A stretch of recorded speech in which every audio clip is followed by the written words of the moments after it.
xarumaha ciyaaraha ee Kaah Playground Group waxay ku diyaarisay barnaamij cusub oo la magac baxay macmiilka joogtada ah.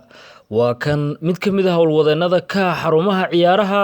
ee ku yaala magaalada Hargeysa oo ka warbixinaya adeegani macmiilka joogtada ah. Waa maxay barnaamijka macmiilka joogtada ah? Waa barnaamij casri ah oo ku diyaariyeen xarumaha Kaah ee ciyaaraha. Ujeedada barnaamijku waa si kor loo qaadi lahaa waalidiintu inay ciyaarsiyaan ubadkooda taasoo loo sameeyo qiimo dhimis. qaabka barnaamijka bixi $5 oo ciyaarsi muddo bil ah ubadkaaga goob kasta goor kasta iyo qalab kasta macmiilka joogtada ah aad baan ugu faraxsanahay waayo waa barnaamij ay cid waliba awoodi karto faa'iidooyin badanna ay ku jirto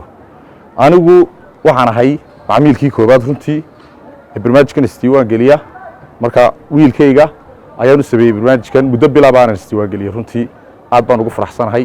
waxaana jecelay doorka ku xigta inaan muddo 3 bilood ah istiiwaan geliyo sida gaarka u imaada xarunta Kaah waxaan ku faraxsanahay barnaamijkan cusub ee inoo keeneen ID card-ka carruurta loo sameeyay muddo bil ah oo $5 la bixinayo qiimo dhimis ah barnaamijkaas baan ugu faraxsanahay waxaan nahay hooyooyinka carruurta sida gaarka oo la socda ilmahaagana maskaxiyan iyo jir ahaanba inaad dhistaa ma danaynaysaa inaad ka mid noqotid macmiilka joogtada ah